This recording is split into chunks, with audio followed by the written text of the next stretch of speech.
What if I told you that the leading cause of erectile dysfunction in men over 60 has absolutely nothing to do with age, and that one simple daily habit, no medications required, could change everything? Stick with me, because by the end of this video, you'll understand why thousands of Canadian men wish they'd known this decades earlier.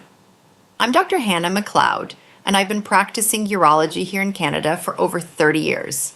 I've spent 3 decades in consultation rooms from Vancouver to Halifax, and I can tell you with absolute certainty that what I'm about to share isn't theory.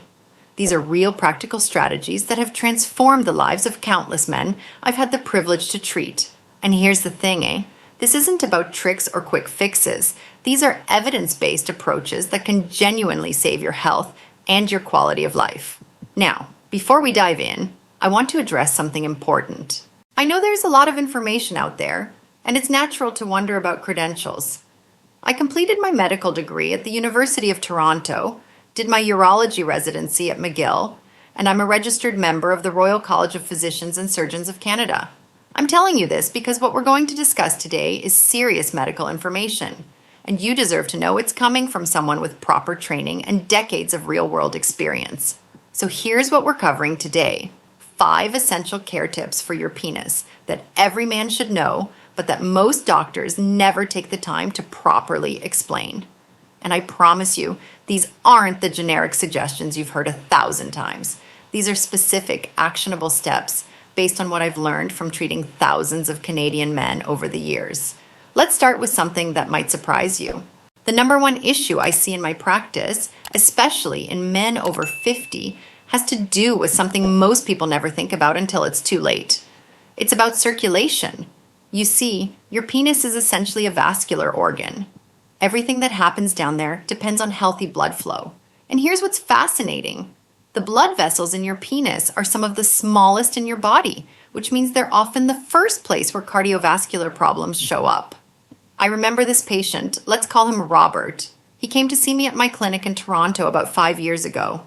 Robert was 62, recently retired from his job at a manufacturing plant, and he was frustrated, Really frustrated. He told me that for the past year, things hadn't been working the way they used to. He'd tried those little blue pills, and sure, they helped sometimes, but not consistently, and he was scared.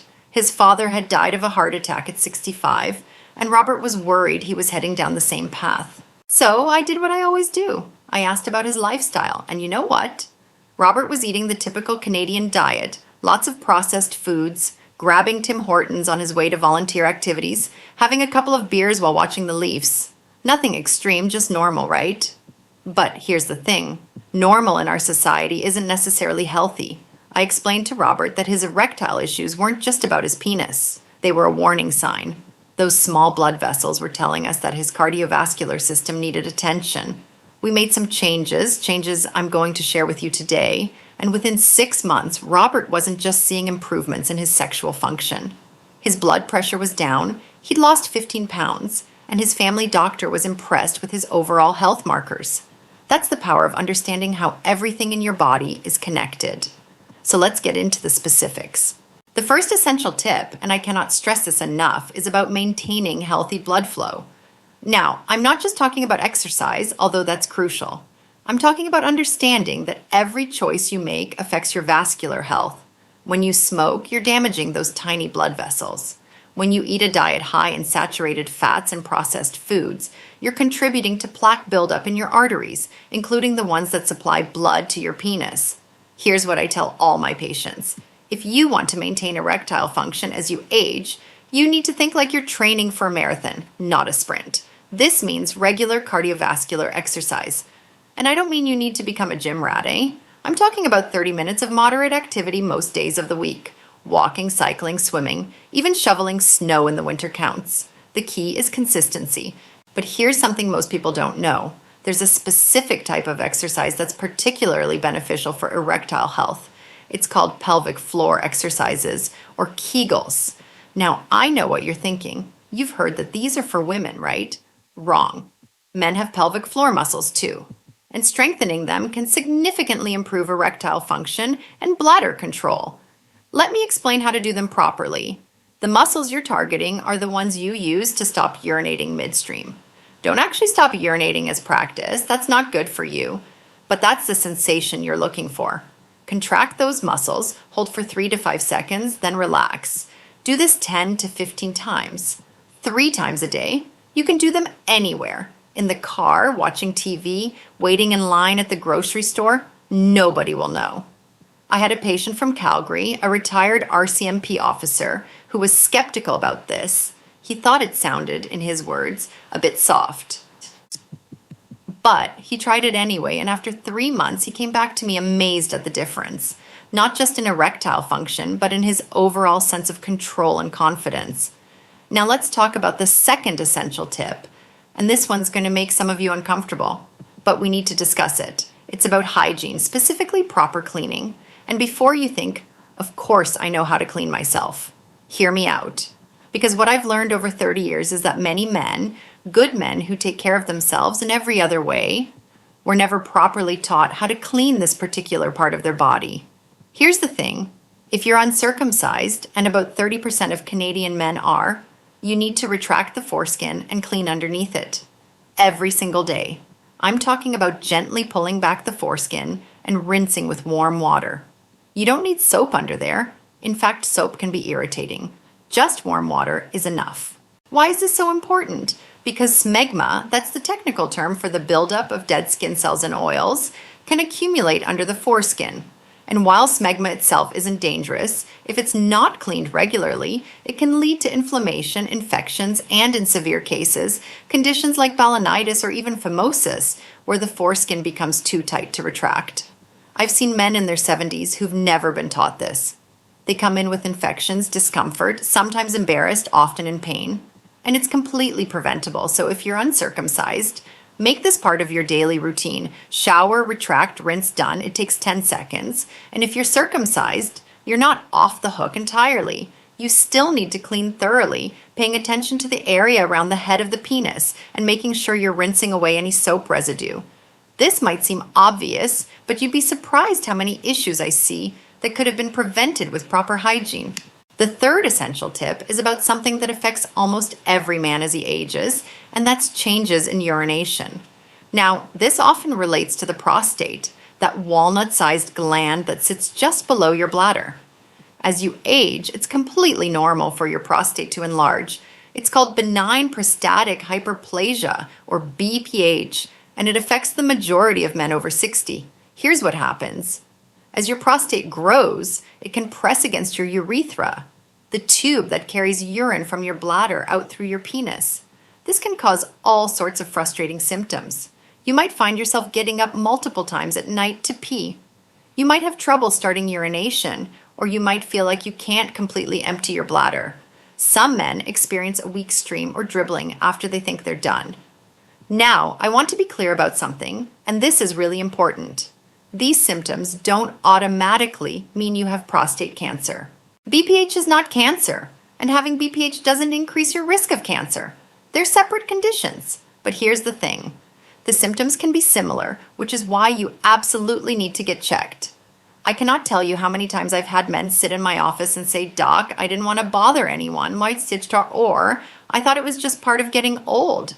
And yes, some urinary changes are normal with aging, but you need a professional evaluation to know what's normal and what needs treatment. Let me tell you about George.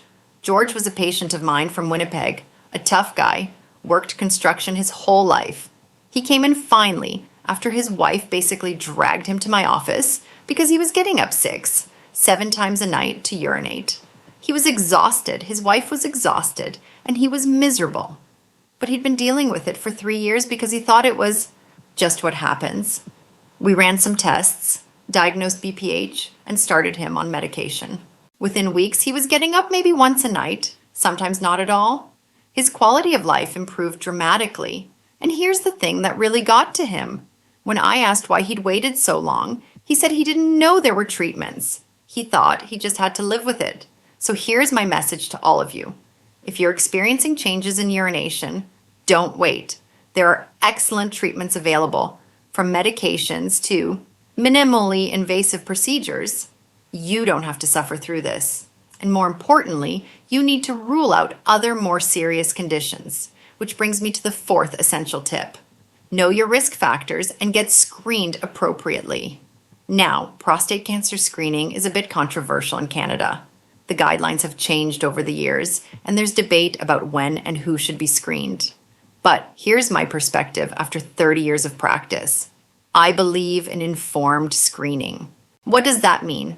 It means having a conversation with your doctor about your individual risk factors.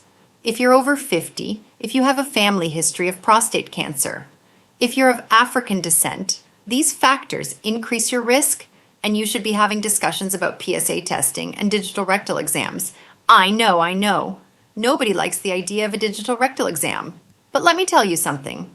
It takes about 15 seconds. It's mildly uncomfortable at worst, and it could save your life. I've detected countless cancers through digital rectal exams that wouldn't have been caught for years otherwise. And in prostate cancer, early detection is absolutely crucial. But it's not just about prostate cancer. You should also be aware of testicular cancer, which, while less common, tends to affect younger men. I recommend that all men, starting in their teens, do a monthly testicular self-exam. It's simple. After a warm shower, when the scrotum is relaxed, gently roll each testicle between your fingers. You're feeling for any lumps, hard spots, or changes in size or texture. Each testicle should feel smooth and firm, like a hard-boiled egg without the shell. If you notice anything unusual, don't panic, but do get it checked out. Most lumps aren't cancer, but the ones that are need to be caught early. I had a young patient, only 28 years old, who found a small lump during a self-exam. He came in within a week, we biopsied it, and yes, it was cancer. But because he caught it early, treatment was successful, and he's been cancer-free for 8 years now. That's the power of being proactive about your health. And honestly, it's one of the biggest differences I see between patients who do well and those who struggle. The men who take an active role in their health, who get regular checkups, who don't ignore symptoms, these are the ones who maintain the best quality of life as they age. Now, the fifth and final essential tip is about something that affects more than just your physical health. It's about your mental and emotional well-being as it relates to sexual function. Because here's something I've learned over 3 decades. Erectile dysfunction, decreased libido, changes in sexual performance, these issues don't just affect you physically. They affect your confidence, your relationships, your sense of self. I've had men break down crying in my office. Not because of the physical symptoms, but because they feel like they've lost a part of their identity. And I get it. Our culture puts a lot of pressure on men to perform sexually, and when that doesn't work the way it used to, it can be devastating. But here's what I want you to understand. Sexual function naturally changes as you age, and that's okay. It doesn't mean you can't have a fulfilling sex life. It means that maybe things work a bit differently than they did when you were 25. And that's completely normal. I had a patient, let's call him Michael, who came to see me in Vancouver. He was 68, married for 40 years, and he was convinced his marriage was falling apart because he couldn't maintain an erection consistently. He was avoiding intimacy with his wife, making excuses, and the distance between them was growing. We talked about treatment options, and yes, we addressed the physical side. But more importantly, I encouraged him to have an honest conversation with his wife. And you know what happened? She'd been feeling rejected, thinking he wasn't attracted to her anymore. Once they actually talked about it, once they understood what was happening, they were able to work together. They found new ways to be intimate, ways that didn't rely solely on penetrative sex, and their relationship actually got stronger. That's the thing about sexual health, eh? It's not just about mechanics. It's about communication, connection, and understanding. And sometimes the best treatment isn't a pill or a procedure. It's having the courage to be honest with your partner and with yourself about what's happening. Now, I also want to address something that I see affecting more and more men, especially in our digital age, and that's performance anxiety and the impact of pornography. Look, I'm not here to judge anyone's personal choices, but I do need to tell you what I observe clinically.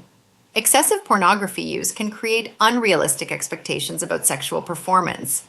It can lead to what we call porn-induced erectile dysfunction, where a man can function fine with pornography but struggles with a real partner. If this is something you're dealing with, please know that you're not alone and it's treatable. Sometimes it requires taking a break from pornography. Sometimes it requires therapy to address underlying anxiety or relationship issues.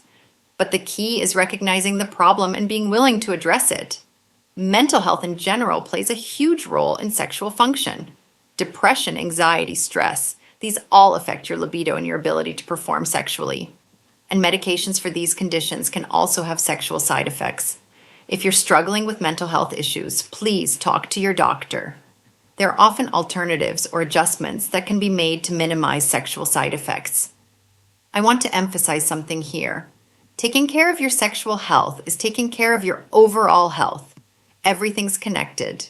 Your cardiovascular health affects your erectile function. Your mental health affects your libido. Your hormonal balance affects everything. That's why the best approach is always comprehensive, looking at the whole person, not just isolated symptoms. Let me bring this all together for you. Over my 30-plus years of practicing urology in Canada, I've seen thousands of men, and I've learned that the ones who maintain the best sexual health as they age are the ones who do a few key things consistently. They maintain a healthy lifestyle with regular exercise and a good diet. They pay attention to hygiene and preventive care. They get regular checkups and screenings appropriate for their age and risk factors. They communicate openly with their partners about changes and concerns, and they don't suffer in silence when problems arise. You know what the tragedy is? Most of the problems I treat are either preventable or manageable if caught early. That patient I mentioned earlier, Robert, with the erectile issues. His problems were a warning sign of cardiovascular disease. By addressing it early, we not only improved his sexual function, we potentially prevented a heart attack or stroke. That young man with testicular cancer, he caught it early because he did self-exams. His prognosis is excellent because he didn't wait. George, who was getting up 7 times a night to urinate. He suffered for 3 years unnecessarily when treatment was available all along. These aren't just medical cases to me. These are real people, Canadian men just like you, who were dealing with problems that affected their quality of life, their relationships, and their health. And in every case, the outcome was better because they finally took action. So here's what I want you to take away from this video today. First, your penis health is your overall health. Don't compartmentalize it. Everything's connected. Second, small daily habits make a huge difference. Exercise, proper hygiene, being aware of changes, these simple things can prevent major problems down the road. Third, don't be embarrassed to seek help. I promise you, whatever you're dealing with, I've seen it before. Many times. You're not alone and there's no shame in taking care of your health. Fourth, communicate with your partner. Sexual health affects both of you, and addressing issues together is almost always more effective than suffering alone. And finally, be proactive, not reactive. Don't wait until there's a crisis. Get regular checkups, know your risk factors. Pay attention to your body. The men who do this consistently are the ones who maintain the best quality of life as they age. I've been privileged to help countless men over my career. Men from all walks of life, from every corner of this beautiful country we call home. And what I've learned is that taking care of your sexual health isn't vanity. It's not frivolous. It's a fundamental part of overall health and well-being. You deserve to feel confident in your body. You deserve to maintain intimate connections with your partner. You deserve to live without unnecessary pain, discomfort, or worry. And all of that is possible with the right information and the right care. So please take what you've learned today and put it into action. Start doing those pelvic floor exercises tonight. Make sure you're cleaning properly. If you're over 50 and haven't talked to your doctor about prostate screening, schedule that appointment. If you're dealing with erectile issues or urinary changes, don't wait. Get evaluated. And if you found this information helpful, please share this video with the men in your life, your father, your brothers, your friends, because chances are they need to hear this too. We need to break down the stigma around men's health and create a culture where taking care of yourself is seen as strength, not weakness. Thank you for being here, for listening, and for choosing to invest in your health. Remember, it's never too late to start taking better care of yourself. And when you do, when you make these simple but powerful changes, it shows up in how you walk through the world, in your relationships with others, and in how you feel inside. Stay healthy, eh? And I'll see you in the next video.